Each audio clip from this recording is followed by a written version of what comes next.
Hello, नमस्कार.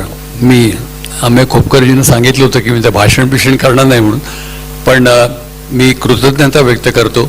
खरोखरच खूप आनंदाचा विषय आहे. तुम्ही एवढं कौतुक केलं, माझा सन्मान केलात, आणि तोही ज्याला जे साहित्यप्रेमी आहेत, कलाप्रेमी आहेत आणि स्वतः फार मोठे कलाकार आहेत, त्या राजसाहेबांकडनं माझं कौतुक झालं.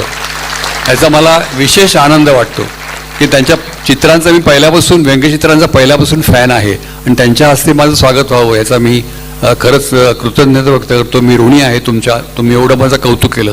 एवढंच नम्रपणे सांगू इच्छितो की मी हे रोल्स केले नाहीत, मी भूमिका केले नाहीत, मला दिग्दर्शकांनी करायला लावले. म्हणजे माझ्यामध्ये त्या दिग्दर्शकाला व्यक्तिरेखा दिसल्या. मी तुम्हाला 2-3 उदाहरणं सांगतो, सगळी सांगत नाहीत. आता फॉर एक्झाम्पल, आता मला आबा टिपरे करणारा केदार शिंदे इकडेच आहे. म्हणजे मी आबा टिपरे कधी करू शकेन असं मला वाटलं नव्हतं. केदार शिंदे म्हणाला तुम्ही आबा करा म्हणून, त्याच्यावर त्यांनी मला माझ्यामध्ये आबा टिपरे बघितला. त्याच्यानंतर महेश कोठारे मला म्हणाला की माझं त्यावेळेला माझी इमेज किंवा माझी जी प्रतिमा, माझी लोकप्रियता होती ती चिमणराव म्हणून होती. भोळा भाबडा, सरळ मार्गी वगैरे असा, कोणी फसवू शकेल असा. तर महेश कोठारे मला म्हणाला आम्ही एक सिनेमा करतोय त्यात तुम्ही विलन करा. म्हटलं बाबा लोक मला विलन म्हणून नाही ॲक्सेप्ट करणार.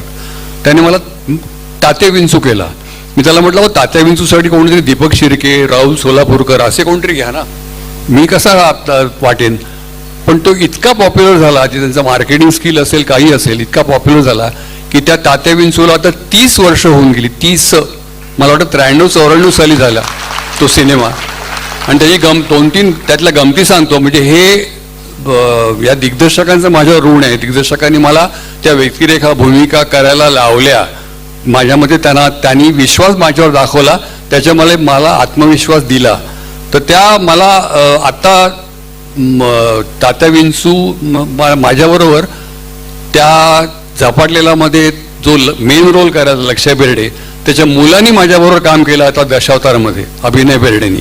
तो जो म्हणा दिलीप काका तुम्हाला सांगतो मी, तुम्हाला लहानपणी मी खूप घाबरायचो म्हणे, आणि मी जर वेळेवर झोपलो नाही, वेळेवर जेवलो नाही तर मला बाबा म्हणजे लक्ष्या बेर्डे त्याला भीती घालायचं की बघा ते जेवतोच की नाही, तात्या विंचूला बोलू का, तर तो भयंकर घाबरायचा.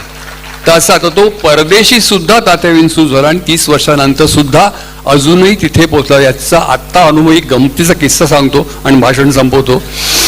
गेल्याच वर्षी मी एका नाटकाच्या दौऱ्याला अमेरिकेला गेलो होतो. मी आणि विजय केंकरे, पत्रापत्रिके नावाचं नाटक होतं आमचं.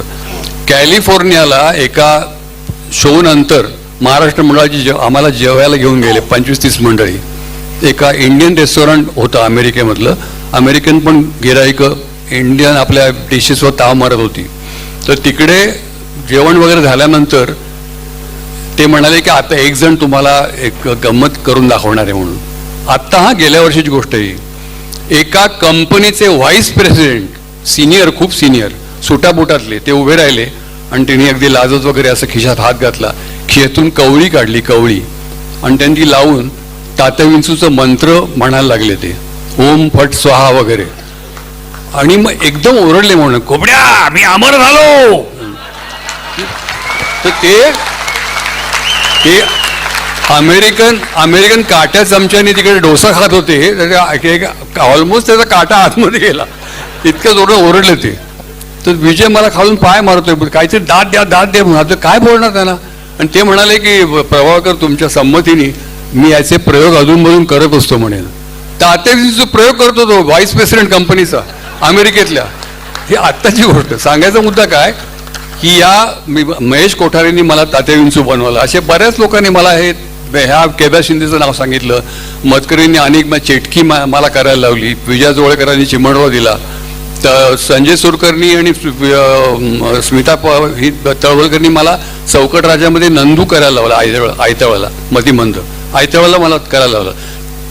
राजकुमार हिरानींनी गांधी करायला लावलं. या दिग्दर्शकांचे माझ्यावर उपकार आहेत. त्यांनी मला घडवलं. त्यांनी माझ्यामध्ये त्या व्यक्तिरेखा, भूमिका, कॅरेक्टर्स, रोल्स बघितले, म्हणून मी हे करू शकलो सगळं. Thank you very much Rajsaheb, thank you. आणि तुम्हाला सगळ्यांना खूप खूप कृतज्ञता व्यक्त करतो. थँक्यू.